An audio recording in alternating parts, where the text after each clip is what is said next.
Hello gainers, I'm Ralphie and welcome to my channel called Fitter Philosophy, which presents little monologues based on practical common sense experience, my own, to bring together the philosophy of life, which really helps with life and puts it into a real setting and away from the theory and at times the philosophical distractions of textbooks and texts, because with so many philosophers out there, we're invited to follow, read or examine one philosopher and then compare them to another philosopher, and this is their quote and that's this other person's quote, and it keeps philosophy at a distance. And my aim with this channel called Fitter Philosophy is to make it a little fitter for actual daily purpose in our lives. And on that subject, excuse me a second, got a visitor. In here, sweetheart, come on, up you come. Right, so, now will you keep quiet for a minute because I'm presenting a little monologue. This is Fluffy, little fluffy pussycat.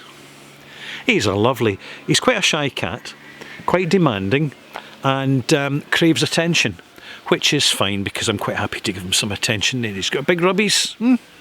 Getting big rubbies. We were at the vet's today. He didn't like it, so he's glad it's over. And we're still friends, aren't we, sweetheart? There we go. So, my subject is enjoying the silence. And what I'm talking about is the silence of our own company. We're in a world full of white noise, where we are encouraged to do this, do that, think that. And we have to basically you need like a knife to cut through the dense soup of propaganda, whether it be malicious or benign, or just simply distractive, or overly informative, from all different angles. Modern life has its issues, and it's an important thing, an important skill to have, a very important thing actually, is to be able to enjoy the silence of our own company. And the reason I mention this is that I notice, particularly with younger people, they're encouraged to now identify as having mental health issues.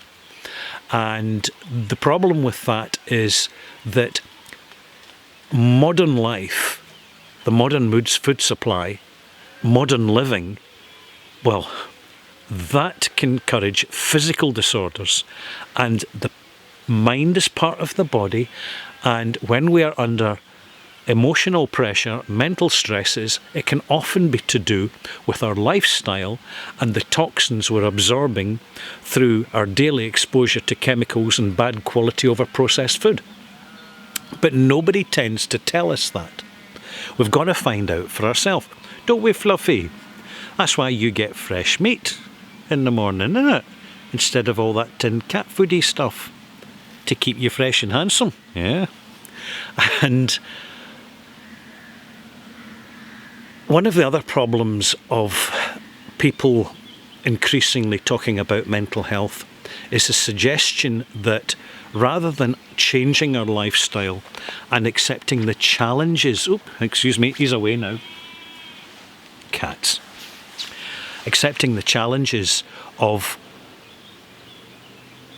accepting, engaging with and learning from our mental challenges and passing depressions, good example, is that we're encouraged to believe that a trip to the doctor and some medication will sort it all out. Now, I want to state for the record, that has its place in certain circumstances. But I tell you what, if you want to sort your mental health out and it's not too serious, if it's simply something which is manageable, and my goodness, if we don't manage our own lives, who does? Because bear in mind, we have probably our best interests at heart more than organisations do.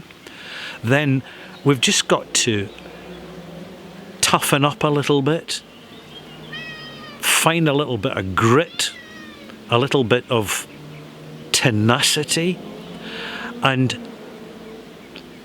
make some space for ourselves. Have the opportunity to step aside, move away from all the chemical overload that we're encouraged to accept as consumers, away from all the propaganda, all the white noise of modern life. I tell you what, a good walk in the countryside, any countryside, or a park inside a city, I tell you, that's such a good place to start. Do you know, it's the simple things on a regular basis is so much better for us than people care to admit. And as they say, a stitch in time saves 9. And any unaddressed issues that are allowed to fester and that we lose control of, and then we turn for assistance to people who are running businesses to make profits, well, that can bring its own problems. I'm Ralph. I hope you enjoyed this little monologue. I've got a little pussycat here. He's hanging about because he knows there's going to be cat treats. I must say, he's good for my mental health and I'm good for his mental health. And that's a good working relationship we've got. Thank you for watching. If you've enjoyed this, leave a comment, subscribe, and we'll see you soon, gainers. And don't forget, keep the gains gaining.